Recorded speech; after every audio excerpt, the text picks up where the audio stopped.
All right, it's Jamie Nelson here with MNUSA Marketing Director. I'm here with my fellow MNUSA board, Brett Bartholomaus, and Brett also is the Athletic Director. Well, Brett, I'm going to have you describe that a little bit because I know you guys do a co-op. You're coming out of a co-op. You're on the MNUSA board. I think you run the Salvation Army in your hometown, and you're running for mayor next year. So I know you do a lot. So why don't you walk us through what it is you do there first?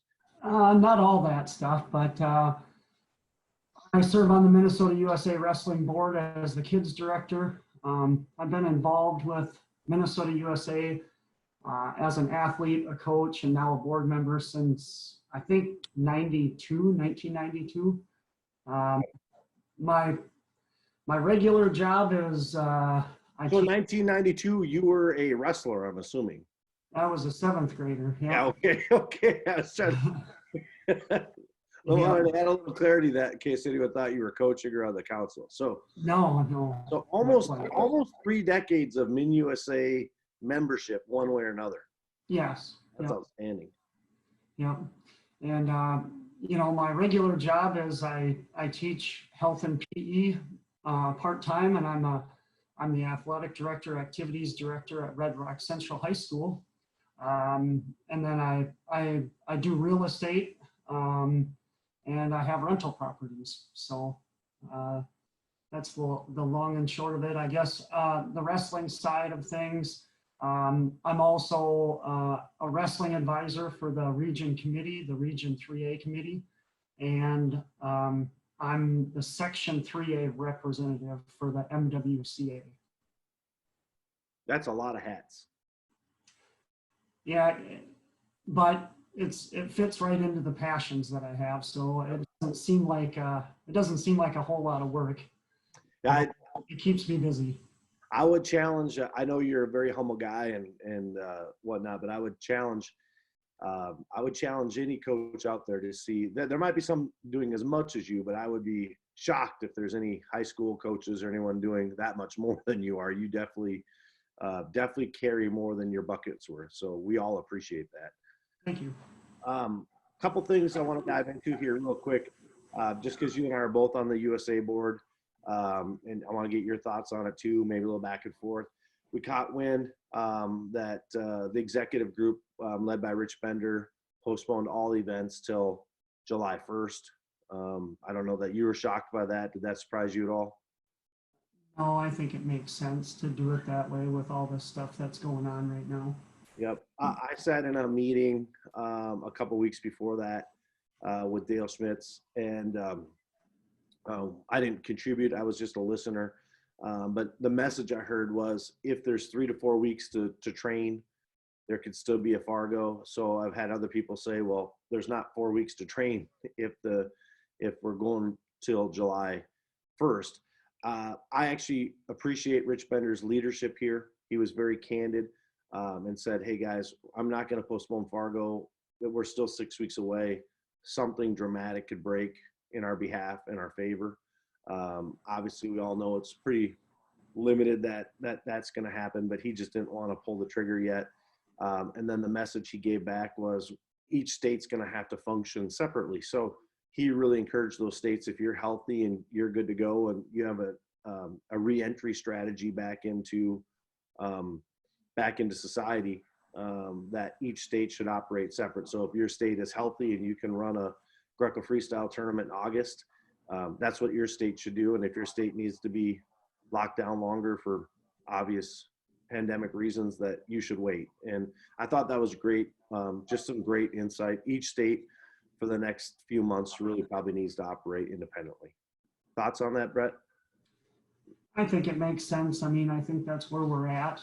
And it's unfortunate. I feel awful for everybody involved, the coaches and the parents and especially the kids. But I don't think anybody saw this coming, obviously. And it's just a really unfortunate situation that we got to do what we can to make the best of it. And I think that's where it ends. Right. Agreed. The other thing I wanted to talk to you about a little bit too is I know you had an exciting season coming up, and hopefully that happens, and we'll go back and forth with maybe a few of the different things. But you were on the Alan Josh show, or they talked about you coming out of co-op, and I wanted to give you a little bit more airtime on that. And I think we're all excited to hear schools come out of co-op, and I personally think it takes a special energy from the leadership, you know, from the parents, the coaches, and a commitment to come out of co-op. So, you know, if you wouldn't mind just telling us a little bit about why your school felt, and the neighboring school, right? Because it's not just your school. I didn't even think of that. They really have to be on board with it as well, right? Oh, definitely. And, you know, I have mixed feelings about it in a couple of different ways. But, you know, we were paired for 10 seasons, and we took our team to the state tournament twice. We had good success, and it gave me a chance as a younger coach to work with a legend in the sport, Gary Hint. You know, this guy's got 800 dual meet wins. He was a coach for 49 years, and I had the luxury of working side by side with him for 8 years or 7 years. And so as a younger coach, that was phenomenal. I have a great relationship with Gary. And obviously, you know, the parents and the kids from Wabasso, I'm gonna miss working with them and building those relationships. But the positives of the whole situation is we get a chance to have our own identity back. We can build our youth program. We can build basically pre-K through 12 in our own school with, you know, less travel, more home matches, and we can kind of take it the direction that we feel is best for our kids. And Wabasso is in the same boat. You know, they're going to have an opportunity to do all of those same things. And, you know, I think it's going to be good for wrestling as a whole. But the shock value of splitting the co-op was a challenge. I mean, we had to explain a lot of things to a lot of people, and they deserve to know because they're just as invested as anybody else. So, how many years was it in co-op together? Yeah, I think I said 10. I think we were paired for 11 seasons. Yeah. So, I mean, that long a time, I'd have to imagine that some strong bonds get created too. Oh, absolutely. Absolutely. And these communities, Red Rock Central's in Lamberton, and Wabasso is 11 miles from Lamberton. You know, there are a fair amount of our wrestlers that are actually related to each other. I would think, yeah. You know, some of them go to Wabasso School, and some of them go to Red Rock Central. So it was a good pairing, and you know, like I said, there's mixed feelings there, but I think at this point we have to look at more of the positives than anything, and it's our chance to go. So you just opened up so many areas I'd love to, if we had a 5-hour log to get into. One of the things that, you know, you and I, our friendship is just starting to evolve, and I think we have a mutual respect for the amount of time each of us put into it. And you and I have also had a mutual respect where we don't always see that on the same side of the coin, but allow each other that opportunity to have a friendly debate. And I think it's filled with respect and appreciation, right? Absolutely. So with that, you know, looking at that, you and I have touched base a little bit on some of these schools that are losing upwards of 37% of their wrestlers from the time they're a freshman to a senior, and some of that's coaching.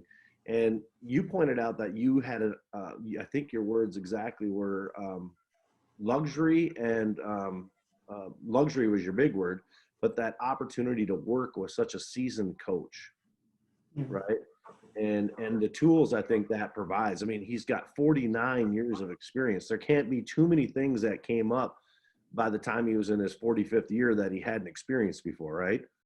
Yeah, no doubt. And I would be curious to see, because I think you're doing such a great job as a coach, And just the fact that you've got the know-how, the energy to bring it out of co-op, start it in your own school. Obviously, you're an athletic director, activities director, and you're an educator. I just wonder how many of the people that are out there working their tails off as coaches right now haven't had that luxury to really learn under a journeyman like that. And if some of our programs struggle just because they didn't have the investment with that mentor like you did. It's possible. I mean, there's a lot of different situations. Some head wrestling coaches are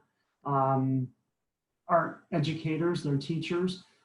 Some of them are community members, and some of them have various backgrounds. Some people, wrestled just in high school. Some of them maybe dabbled in college. Some of them finished the college wrestling programs that they were in. And some of these coaches, Hartung was just on track wrestling, I think. Yeah. And he wrestled on the world stage. So there's a mixed bag. And I just consider myself very fortunate, not only to work with guys like Gary Hint, but I feel like I've been extremely lucky with the people that have been around me, because I got into wrestling by accident. Our family moved from Southwest Minnesota to Hayfield, Minnesota. And at the time, Hayfield was a huge wrestling school. Yeah. I was a basketball player. And the first 5-6 guys that I met in Hayfield were wrestlers. And I wasn't diehard basketball. So they just pretty much, they said, well, you're going to wrestle now. And I went along with it. And then, maybe simpler times back then, right? Right. And what I didn't know is I was stepping into a program that had co-head coaches, and they're both in the MWCA Hall of Fame now, Dave Erickson and Mark Voice. So I got to learn from them guys. I was on the team with a lot of Division I and Division II talented guys, multiple state champions. I wrestled at Southwest State for John Sterner. He was a builder of men. I got to coach with Gary Hint. I wrestled freestyle, and Jim Short and Paul Veit were two of the coaches that I just remember making a big difference with me. And still to this day, when I see Paul Veit, it's an amazing experience every time I see him, just because he's that good of a person. And, surrounding yourself with people like that, I think it would be difficult for me not to have the passion that I have for wrestling when since 7th grade, since I started wrestling, I've been around these terrific people that if you listen, you're going to learn something. Mm-hmm. And, so it was really easy for me. And now back to your original question, do I think some programs struggle or are they different because they don't have that mentorship? Maybe, but it's hard to tell, because some people have their own philosophies and ideas that they hit the ground running and they work fantastic. So I think it's a mix. Yeah, I agree with that. I mean, and sometimes energy and passion can make up for knowledge, right? I mean, if you just have energy for kids and you're just one of those community leaders that just takes on that ownership of helping teenage boys become men, it really doesn't matter how well you know how to do a double leg black. I think that's right. Right. Yeah. So I think we got a pretty good gist of coming out of co-op. I was really excited for the season, and with you being an athletic director and a coach and whatnot, maybe you could tell us a little bit about what you know the fall season coming up and what you anticipate seeing this winter season, maybe from a more of a AD logistical side, if you could.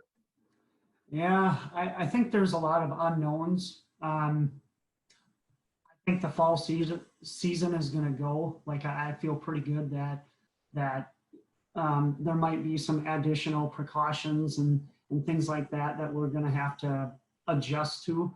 but I'm hoping that this thing is contained enough for school to go back into session in the fall, and our sports to continue on as well. The wrestling side of it might be a little trickier, and you and I had a phone conversation a while ago about, you know, maybe some additional sanitation measures that are going to have to be taken. And Temperatures that weigh-ins. yeah, and things like that. So, but as you know, I can only go by what the high school league is saying. And just recently they canceled the spring sports. So I think they're gonna take the information available and they're gonna put it to the best use. And I think they're gonna follow the direction of the governor and the state of Minnesota. So right now, today, April 25th, I feel pretty good about school going back to session in the fall, and the fall sports and so on going off as planned. Yeah, and to your point, we may, to make our sport work, we may have to make some adjustments, right? Maybe, Right. you know, maybe I heard one the other day that maybe kids need to weigh in and take a temperature at their own school before they leave, just so that you don't want to have an infected person infect a whole new school. So maybe some of those checks need to happen. All that stuff is so manageable, right? Yeah. And with technology right now, like the Zoom meeting we're doing, you could literally have a Zoom weigh-in, you know, before teams leave a school, take their temperature, and off they go. Plus, the kids would probably rather enjoy a bus ride where they can actually eat versus, yeah. So we may learn some new ways of doing things, right? Yeah. So as we go into the new season, and for you coming out of co-op, one of the big changes that we're hearing about on the national level, and I dove into it pretty heavy last week. And I wanted to really get a good feel of what was going on the national level before you and I met, so that at least you and I had the information, and I've shared all that with you. And then I'll just inform everyone, and then really want to get your take on it. So the Coaches Association were tasked by the National Federation of High School Sports to come up with a proposal of different weight classes, right? So they had to gather all the data, which one makes sense to tweak here or there. And then they gave them a scenario, at least this is how it was explained to me. They gave them a scenario of 14, 13, and 12 weight classes. And then basically they told me they're out of it, that a vote happened at that point once they provided the information. And the only thing that they could tell me is that new reductions were now an opportunity. I'm hearing from different people in the grapevine that each state may get to choose between different weight classes. The most common one I hear is it's going to go to 13, but there's an option it could go to 12. But it sounds like there may be a lot of flexibility between states. I don't know that. That's just kind of new coming out as of yesterday. So what's your take on, but to me, it sounded like most likely we were going to go from 14 to either 13 or 12 weight classes. I've always been, and I have to put out a disclaimer and just explain myself before I give my take, but these are my thoughts only. I don't pretend to represent Section 3A. I don't pretend to represent small schools in Minnesota. Just giving my take, and I have information from our Section 3A meeting that we talked over, you know, the weight classes and such, and the MWCA Kip Link sent me their last survey to kind of look through that. But me personally, I look at it from a couple of different angles. What is good for wrestling just all over the place? And then what is good for our area of the state? And to be fair, I've thought for forever that 14 was too many. I just so from the time it went 14, you really felt 13 So your thoughts aren't really that this is a reduction, more so than maybe getting back to what organically it should have been the whole time. Yeah, I think so. And just full disclosure, I wasn't a coach when they went to 14. I missed that by probably 3 years. And just stepping into the 14 weights, it was an immediate thing that, holy crap, this is going to be a challenge forever. And now 15 years later, I still think that way. And I've always been in the camp of 13 weights. 13 weights was kind of, and I don't really have any other reason to believe that outside of since we went to 14 weight classes, Minnesota has declined 100 wrestling programs. And that says something to me. And then when you tell me that we've actually grown in numbers, but we've decreased Programs, yes. programs. I think we're down about 100 to 103 programs total. Yeah, and most of those, I think we could agree that most of those are the rural schools. I would think so. I don't have the facts. I know at least 17 of those schools are no longer even open too, right? So that's some of it, but still it's a lot of schools that are no longer involved. Oh yeah. Or I should say no longer involved, no longer have their own program. Right. And I could go, I started coaching in the 05-06 season. That was my first year as a head coach.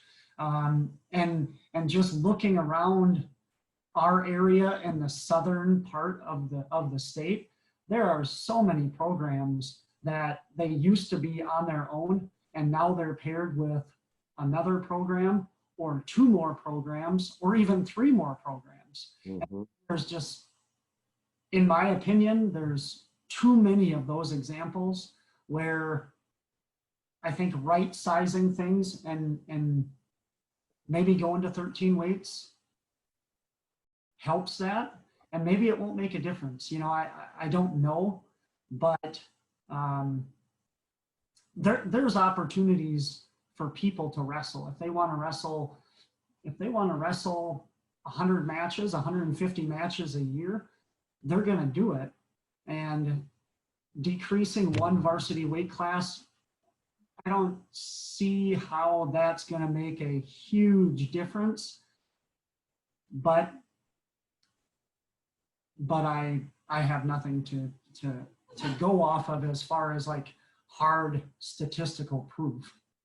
Yeah, no, I agree. And I also grew up in a small town and a big city. I came from a split home, so I understand both sides of the coin. I've helped coach in a town with only 500 total students, and I've helped coach in a town that had over 500 students per grade. So I do, the struggles are really different, right? And I wouldn't mind diving into that a little bit with you too. You had mentioned that you were excited about having some home matches, and we were at a much smaller school in Wisconsin that I coached at. I coached football and helped with the middle school, coached varsity football, and then I coached middle school wrestling. And on Friday night, or a dual night, I mean, it wasn't just a handful of people came out. The coolest thing was so many alumni parents and so many alumni. So you had former wrestlers and football players that would come to the events in the small town.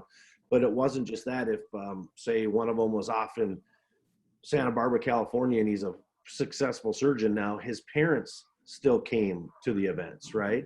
And just because they knew the neighbor kid a mile down the road, or maybe they were third cousins or whatever they may be, there's a bond in a small town where duels are very important.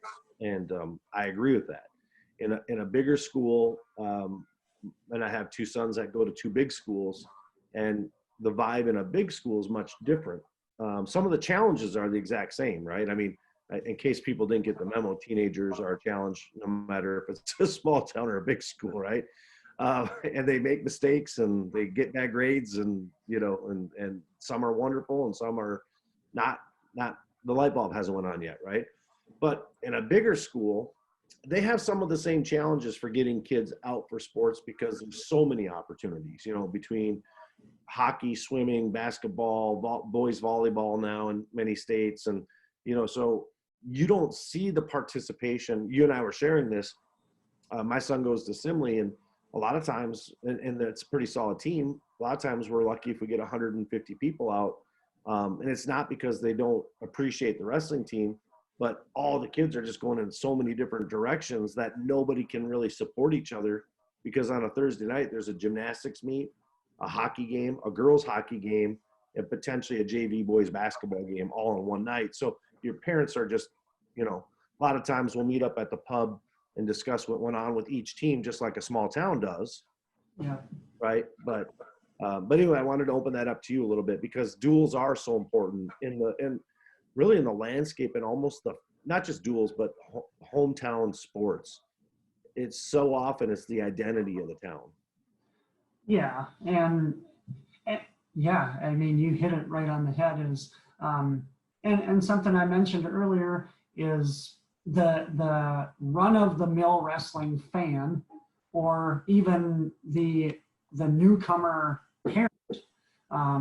Do they want to sit in the bleachers for 10 hours at an individual tournament on a Saturday?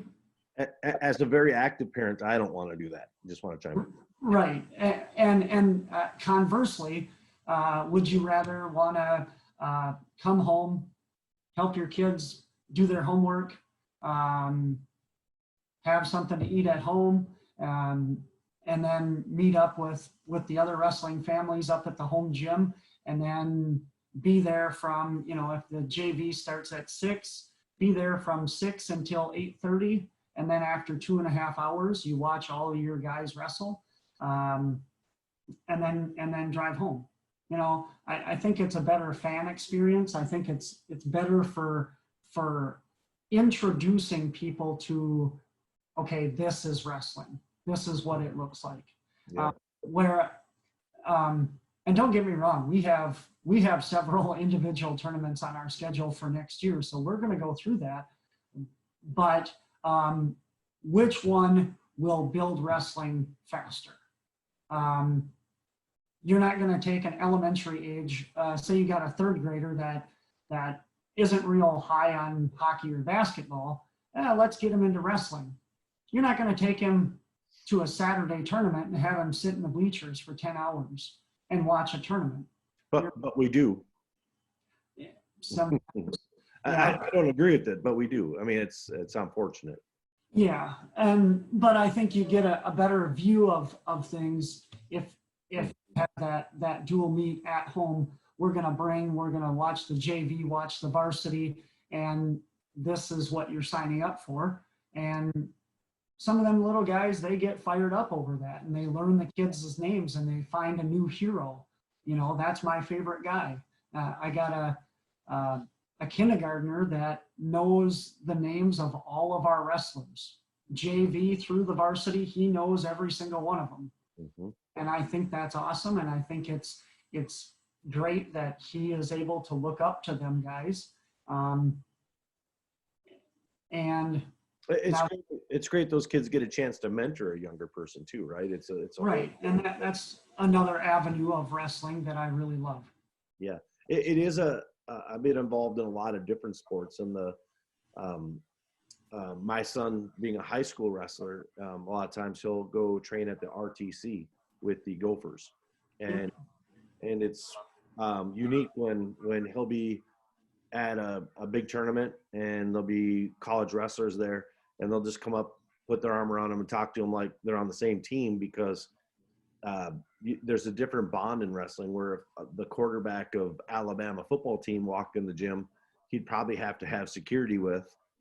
And so the wrestling and wrestlers, I think there's like a brotherhood amongst warriors in a way, right? So they bond that way. So there's not so many layers of restrictions, right? I mean, it's raw. We're right there. We can talk to each other. So I wanted to touch on this a little bit. Nor you nor I do we really want to get into a debate on where we go or don't go. I've come to the point where I saw things a little bit different, but I think the right thing for me to do now is get aboard with it and figure out, you know, the best it is. But I do think that the duals are a double-sided sword, right? Because in one way they're growing our sport and they're growing the popularity, and attendance at college duals has never been higher, right? You know, before obviously the virus, right?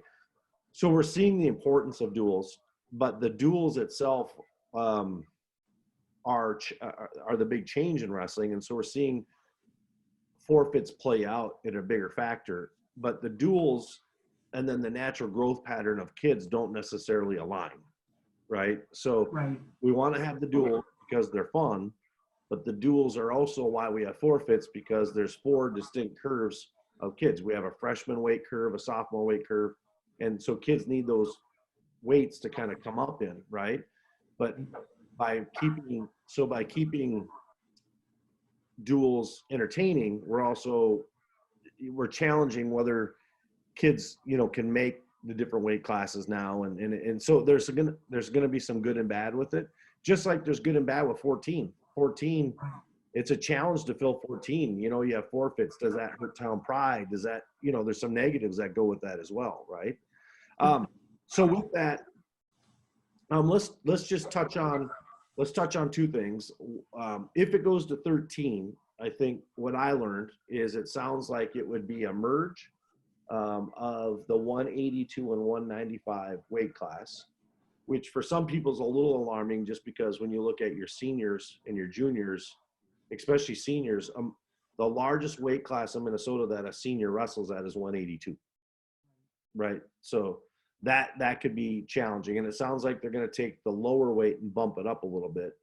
The challenge is the data of like attendance would promote that the only 2 weights that would merge are the 2 lightest weights, because they're the least attended weights. But then fundamentally, that's where all of our freshmen are coming from too. So I look at that 106, 113 as the doorway into wrestling, but then statistically it's not where most of the wrestlers are at.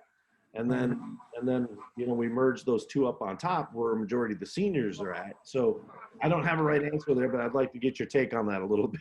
If you even have a take, it's challenging. Yeah, that's a tough one, because I don't think there is a right answer, right? I think there's a drawback to if you put 12, 13, 14 weights and you try to spread them out according to these bell curves or the curves, I think you're going to get different answers every year, slightly. And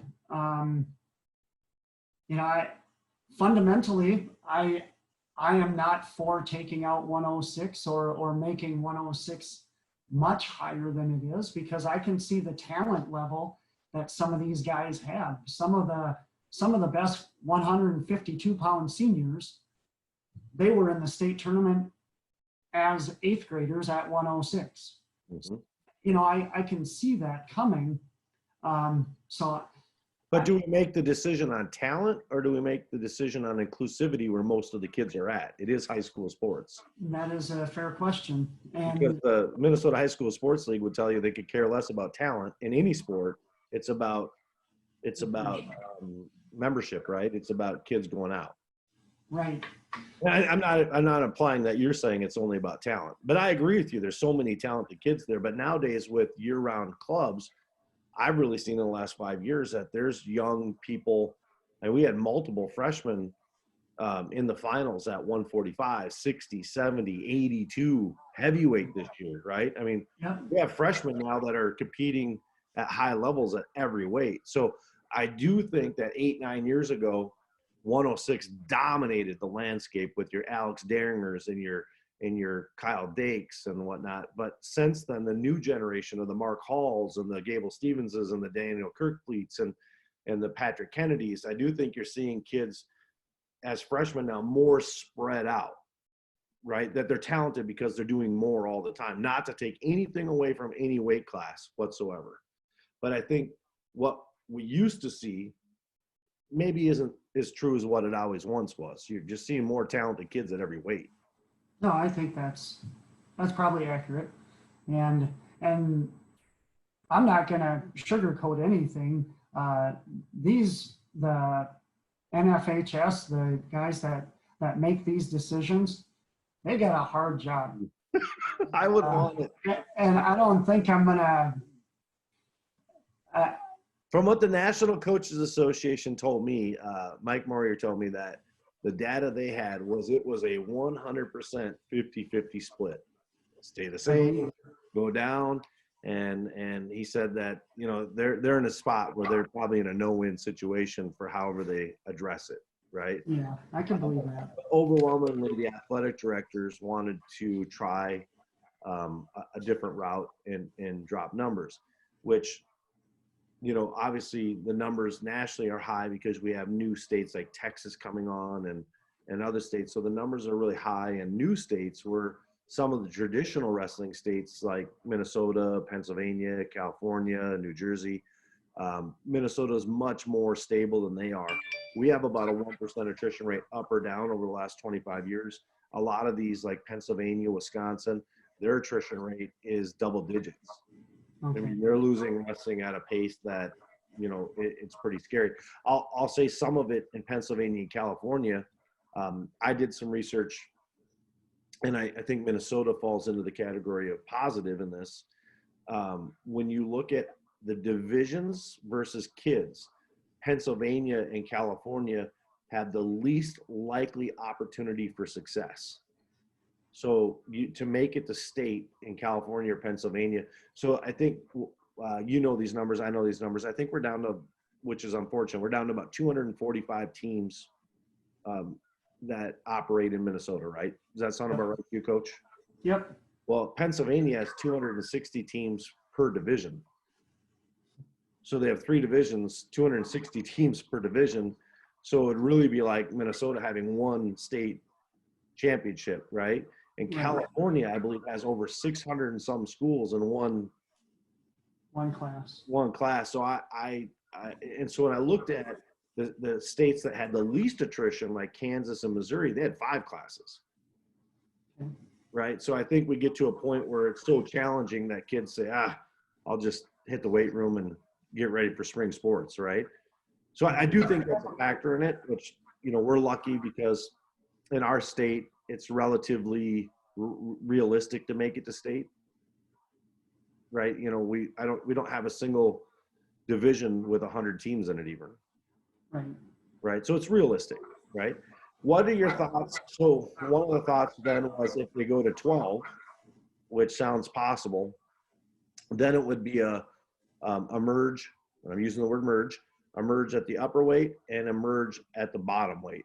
If it goes to 13, I'm hearing that 106 is probably only going to go up either 1 pound or 3 pounds. So it'll be either 107 or 109. Don't quote me on that. That's what we're hearing, right? It could be 108.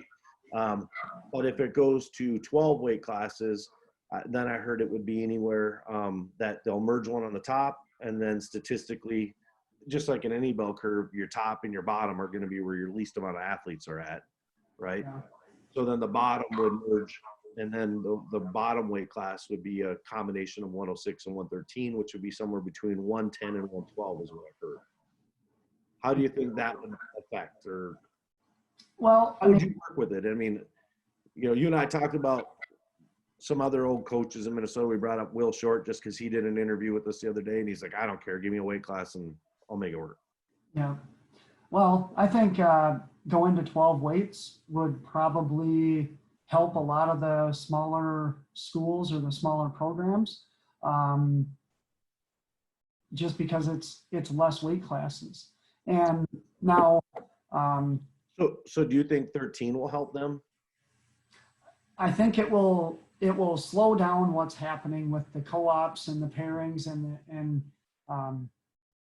and teams becoming less competitive just off of numbers. I think it will slow it. But there again, I've always been in the camp of 13 weights. 12, that might be too drastic of a change, where I can totally understand the coaches like Eric Swenson. Wyzetta, Eric Swenson. He's got a good point. I'm not here to win any type of an argument on weight classes. I think he's got a point. He's got a lot of kids. He's got a lot of people that want to get a spot in his lineup. And so for his situation, 14 weight classes makes perfect sense. Now, for the smaller schools, I don't know Wyzetta's enrollment right off the top of my head, but I believe it's the largest school in Minnesota at this point. I think so too. I'm gonna guess it's 22 to 2,500 students. Okay, and our Minnesota High School League number after free and reduced is 120 kids, and so I think it's unfair to compare, say, Wyzetta to Red Rock Central or some of these other programs, because how are you going to get 30 kids out when you only have 120? You got to have a lot of buy-in, and you got to have a lot of people moving in the same direction, and it's possible, and it's the goal. It's probably not 120. It's probably 60, because unless you have a lot of girls out, you're really pulling from 60 boys, right? Exactly. Yep. Now, to be completely fair, we only have boys basketball and wrestling. Those are the only sports available at Red Rock Central, where I know some other programs probably have, skiing and hockey for sure. So, I mean, there's a few less,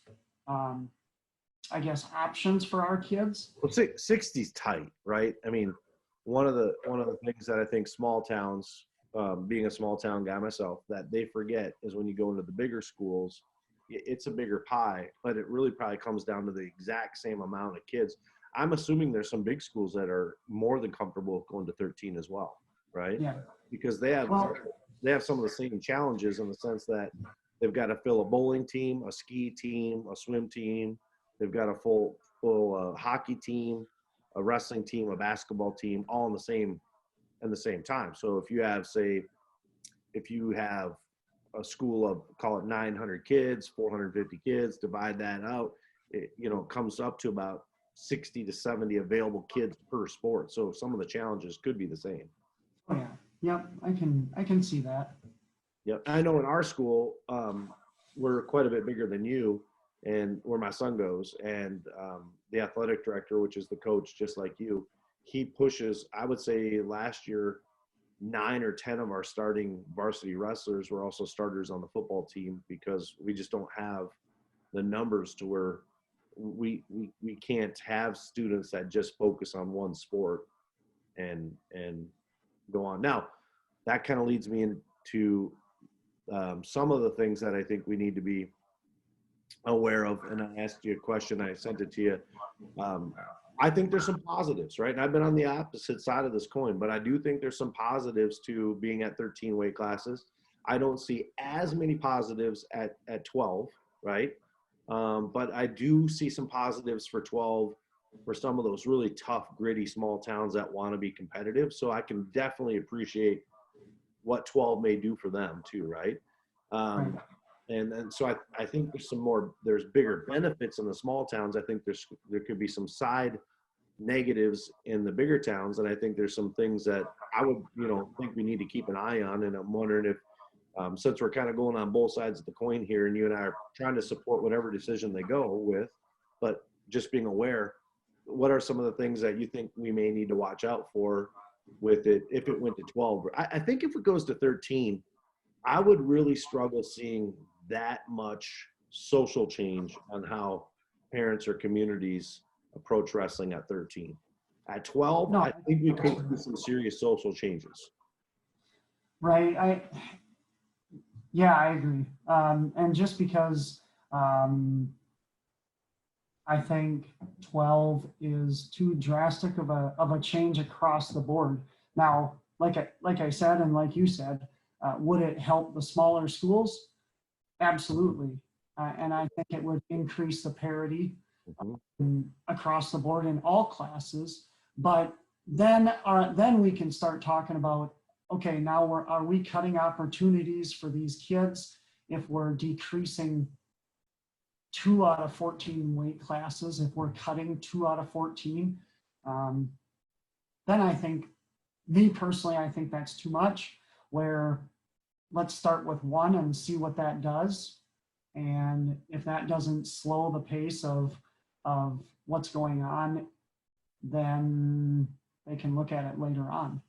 Yeah. But I guess I would support, I guess, smart enough with the numbers that you've told me that if they would stay at 14, I guess I wouldn't put up a big fuss about it either, because the numbers in wrestling are growing. And as a wrestling person, that's the goal, isn't it? Is to make our better. I call it migration, right? Because you've got Coach Swenson, who's got close to 70 kids out. And I'm sure a lot of his parents grew up in some of those small towns that no longer, they can't find employment in those small towns, or maybe they went off to college and whatever degree they have is better suited in the Twin Cities, and they can't find that field in a rural area, right? And you've got, I grew up on a farm. You've got, my parents now rent their property out to a much bigger farmer, right? And so you've got farms that are now corporations that don't have the big families anymore, that farmers back in the day used to have 6, 7 kids, and a coach like you'd be like, oh sweet, that the Johnson family's got 4 boys, and I just drove by their farm the other day and they're out front beating the snot out of each other. They're going to be state champs for me, right? Where exactly. You probably drove by a 4-year-old and a 5-year-old out in the hayfield swinging at each other, and as a wrestling coach, you get excited, right? Where most farmers are no different. They reproduce just like suburb people now. The average is 2 kids, right? So in a smaller town, that definitely makes it challenging, right? I can see some of the arguments from bigger schools as those small towns are going to continue to decline in numbers no matter what. So whatever Band-Aid we put on it it's going to continue to go that way. Some of my concerns would be just because I travel a lot for work. I travel a lot for the sport of wrestling. The East Coast and West Coast are a much more competitive environment than the Midwest. So on the East Coast, back to Ohio, Pennsylvania, New Jersey, where their numbers are so ginormous, 250 schools per division. So it doesn't matter if you're a single A, double A, or triple A guy to win state, you're a badass, right? Yeah. You had to run into some hammers on the way no matter what, right? Or even just make it, right? You might have to beat a nationally ranked guy just to make it to state, right? But with that said, you also see a lot of kids repeat 8th grade. You see a lot of kids repeat 6th grade, depending on the state, because they know with limited, those schools being so big, they know with that limited opportunity to find a weight class. And if they know they're a legit elite wrestler or elite academic, I know out East, especially out East, if you're super smart, they hold you back because you'll score higher on your ACTs, get into a better college, make more money. My friends in Connecticut, a starter home in Connecticut, $650,000 for a starter house, right? So if you don't go to a great college, it's going to be hard. So they hold kids back there for academic reasons. If you're just an average kid or a dumb kid like me, they're like, get in right away, get out of here, right? So I do think if we go to 12, not necessarily in the rural areas, if we do go to 12, I do think in the urban areas, you could see more transferring. You could see more holdbacks, especially kids repeating 8th grade. To be honest with you, if I had an elite 8th grader right now in the middle of this pandemic, and I didn't have some clarity of what's going to go on here in the next couple months, I would consider holding back because of this pandemic, right? Plus, your kid hasn't been to real school in 3 months, so you could still say they need more learning. So, but anyway, that's a different topic. But so I do think there's some side effects for the bigger schools that could come if we go to 12. that I don't think you would see at 13. That's pretty long-winded, but what's your take on those thoughts? Well, I think that's a fair point, and I think it's also pretty clear that, you know, you probably have a larger view on this thing than I do. I'm looking at it from within the borders of Minnesota, and then looking at it from our current situation in rural Minnesota. I mean, I understand where the larger schools in Minnesota are coming from, but as far as like what's going on in New York, New Jersey, Pennsylvania, I just have to believe you, because I really haven't done that type of research or looked into it that far. But what you're saying, I mean, I can follow that logic. Yeah. Yeah. So it's not nearly as socially acceptable in the Midwest to do the holdback. You see it more so in Illinois, which makes sense because they're pretty close to the East Coast and they have that big city concept. But in Iowa, North Dakota, South Dakota, Minnesota, Wisconsin, the holdbacks are a little bit more, I don't know, kind of frowned upon. Where out east and out west, it seems like they're not even not frowned upon. It's more accepted, or why wouldn't you, right? Okay. So I do think Minnesota's kind of always been sheltered from that, but there could be a pressure to keep up. But I think you brought up a point early on that your elite wrestlers, they're going to go out in the off season. They're going to go to Super 32, Journeyman, Fargo, right? They're going to do the dual teams. They're going to go out there and get themselves exposed, right? Yeah. Some of my new interests, I work with some different teams and I'm helping out at some collegiate stuff right now. And the emphasis that they put, say, on a state title for scholarships versus a national title I don't think it's an eye opener to anyone that state titles aren't going to get you too much anymore. Right. So I do think we have to worry about our state and the parents like myself and people I associate with that go to the private clubs and whatnot. I don't know that those opportunities evaporate because those opportunities really weren't in your backyard to begin with. Right. And, you know, about the people holding back, I mean, as an educator, you see that stuff happen. I mean, it happens. And sometimes I just write it off as it's a family decision. It's a personal decision. Right. Whether you're doing it for academics or athletics. I mean, to be honest, I got bigger things to worry about than what the guy 2 towns over is going to do with his 6th grader. And now with the high school league making the rule that, you know, you got 6 years of eligibility from 7th grade, you can't hold a kid back in 8th grade. It'd have to be in 6th.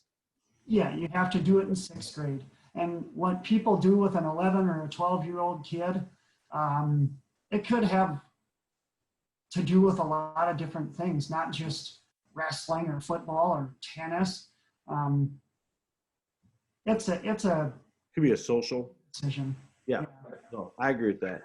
So I think the big thing that I mostly agree with more than anything is, depending on what your goals are with wrestling, if your goals are really to get to that highest level, it's not really going to matter if you have 10 or 17 weight classes, because you're going to be doing that work year round, right?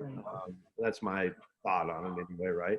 Some of my other areas that I think we need to watch, especially in the bigger markets, where it'll be, if it gets more challenging to make a team and they take it down to 12, you could see an uptick in more year-round wrestlers, which then really wouldn't bring the gap closer. It would actually potentially widen the gap, because kids at the big schools that maybe aren't going year-round now may feel, especially, I don't think so at 13, but at 12, I think they could feel the pressure to really be a year-round wrestler to make that spot. What's your thought on that? No, I think that makes sense too. And that could go a couple of different ways. If the majority of those people start to become more year-round wrestlers, and the other ones, they just say, no, I'm not going to do it. I'll wrestle during the season. And when the season's over, then I'm done.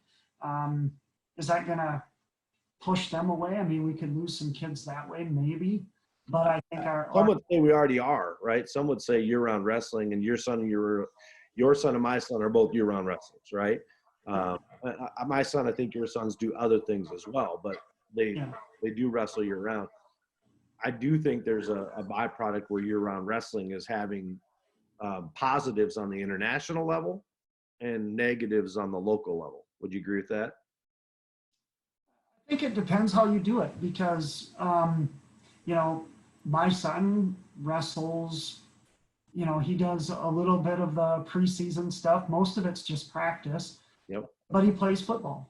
And we don't go to preseason nationals because he's in football, and we're making a commitment to football.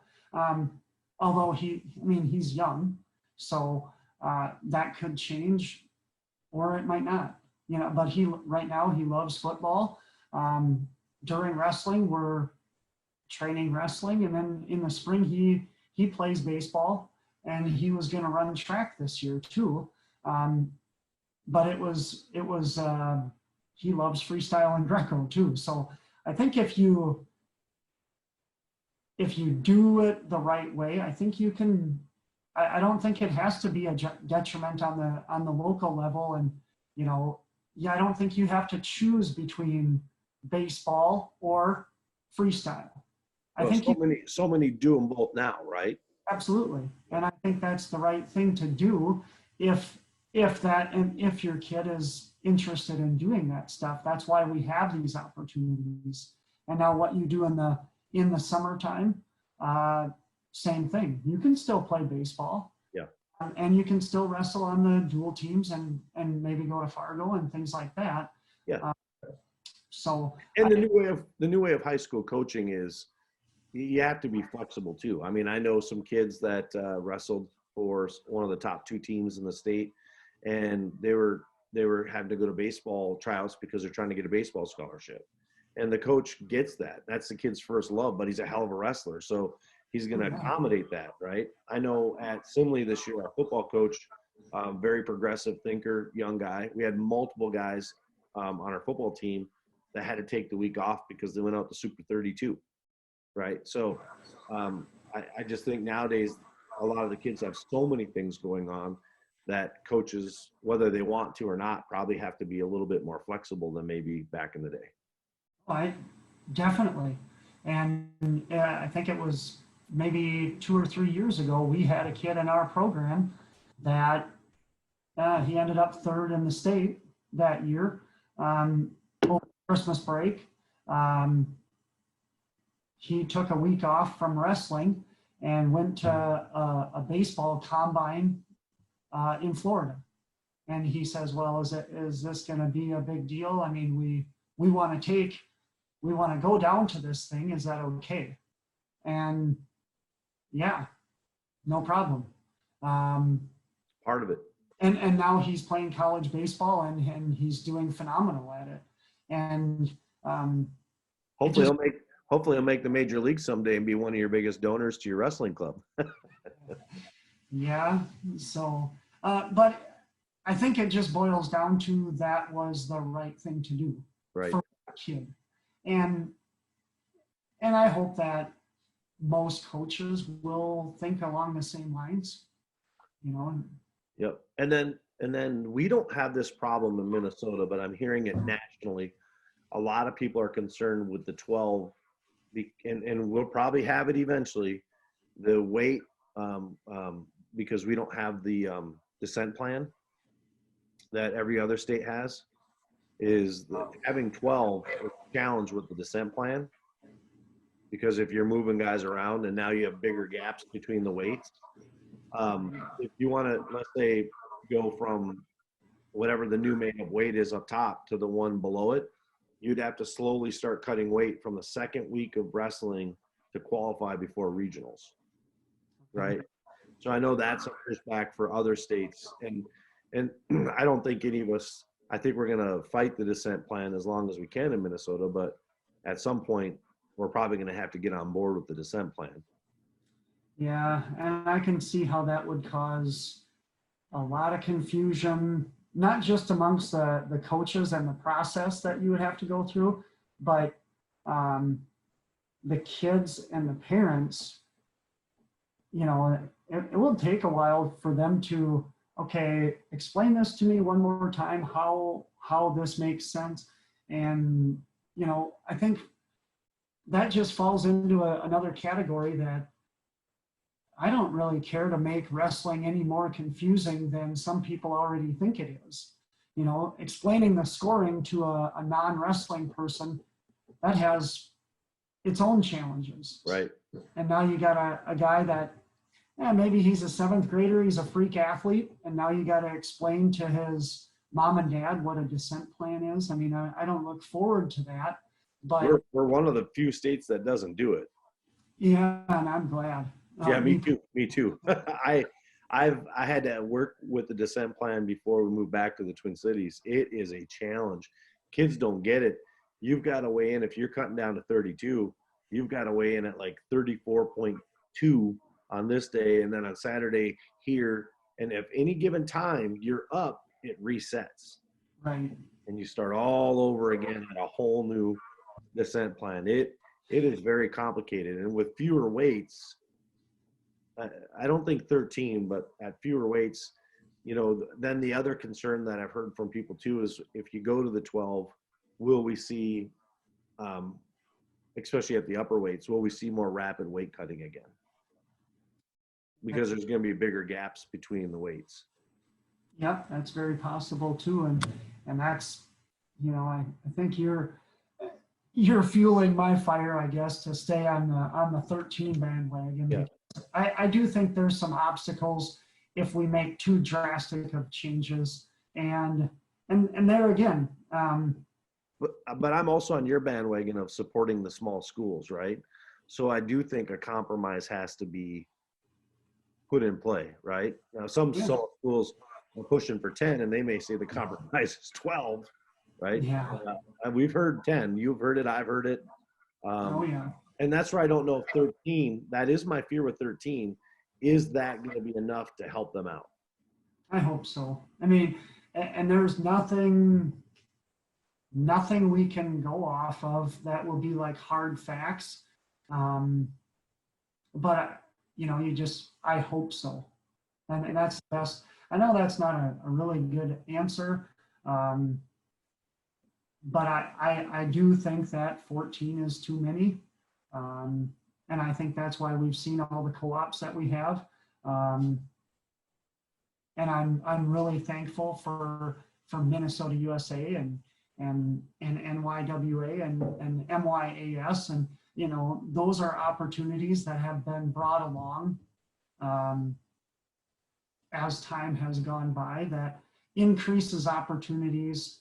And we have the 9th grade league, and we have freestyle and Greco, and we have, you know, I mean, just a million different things to provide opportunities. So hopefully this 13 weight plan or whatever they go to, if they stay at 14, you're still going to have opportunities, but it's going to remain hard for the rural schools to be competitive. And for the rural schools, dual meets are a big deal.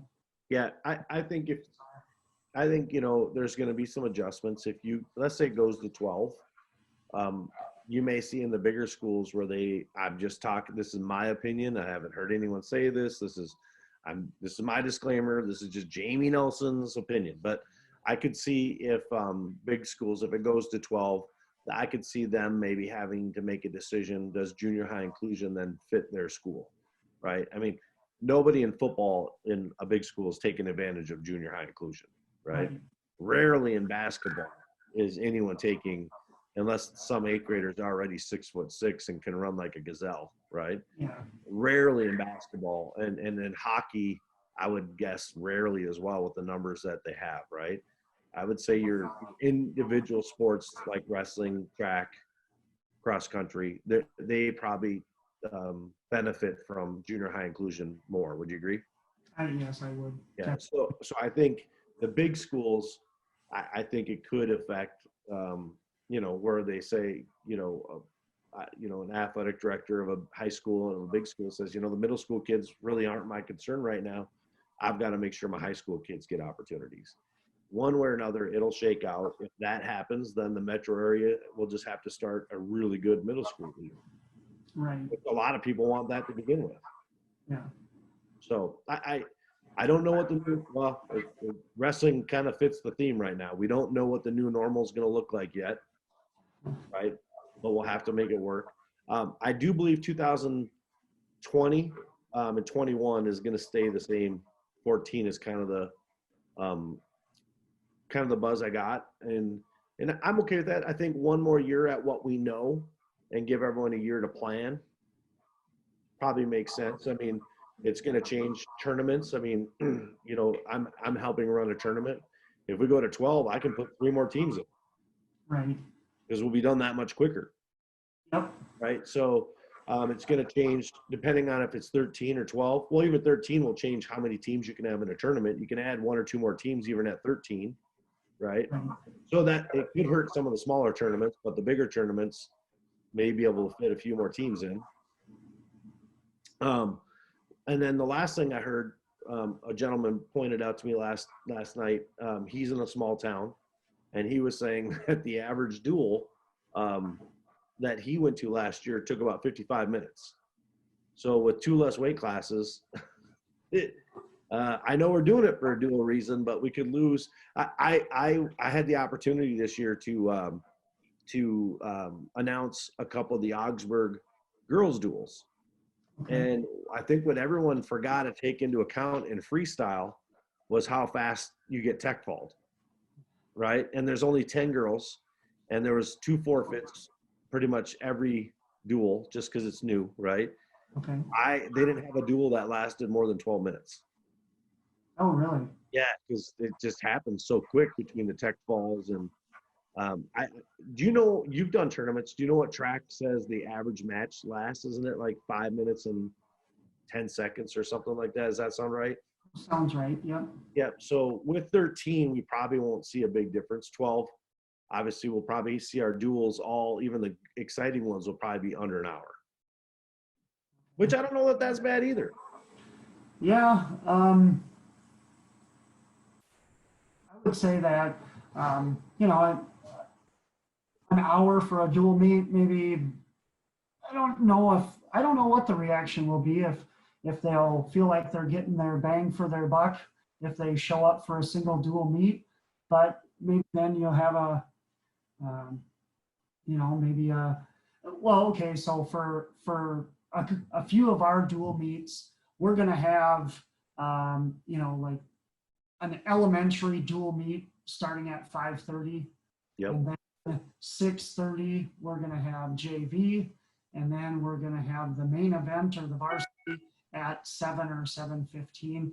And at that time, after you've seen the little guys wrestle and the JV wrestle, and even if that varsity dual meet is an hour, you still got your money's worth. You still got to watch what you came to watch. And I think that makes it worth it. Now, if you come, what would really be bad is if they went to 12 weights and then you have 3 or 4 JV matches and a 12 weight dual meet that still has 2 forfeits. So you're only seeing 10 matches.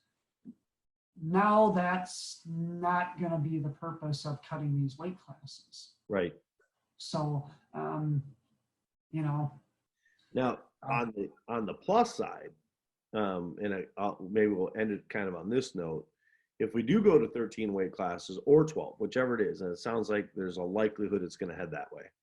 In the 2021 and 22 season, I'm challenging everybody right now, if this vote goes this way, that we need to vote that we go to double elimination that season, because at state we'll have 14.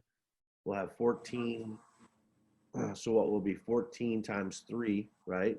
So we'd have How many less kids? 16 will have 32. Gosh, you'd think I'd be better at math. 48, minimum of 48 less kids at the state tournament, right? Yep. And potentially 84 less kids at the state tournament, right? So at that point, I think we can all agree, whether we're at 13 or 12, that should provide more than enough room for double elimination, don't you think? Absolutely. I think double elimination is brought up every year, and I have yet to hear a coach that is against having double elimination to the state tournament. So yeah, I mean, that would add to our argument to get that passed. Right. Whether they would do it or not, you know, I think one of the hangups there again is some of the other sports like tennis, they don't have double elimination either. So to be fair to across the board, why do we give wrestling double elimination if tennis doesn't get it? You know, I'd be in favor of them having it too. Oh, me too. Absolutely. Yeah. So. Well, hey, unless there was anything else that you wanted to wrap up on, Coach, I appreciate you taking the time. I'm certain that a lot of the smaller schools appreciate you coming on and sharing your perspective. I know you don't I know you're not pretending to represent small schools, but I'm sure that they appreciate more of a small school perspective on our vlog and understanding where that's at. I think we'll see where it goes. I'm just asking everyone, whatever side of the argument you're on this, whatever the decision is, any negativity won't make it better. We've got to get on with it and figure out what it is and move forward. And last thing we need is teenage minds hearing adults be negative. It's not going to work. No doubt. Yeah, I agree with that. Right. Yeah. Thank you for letting me come on and give a different perspective. Yeah. Absolutely. I appreciate it. And we will let you get back to this beautiful weekend to spend some time with your family, Coach. All right. Okay. Thank you. Thank you. You bet.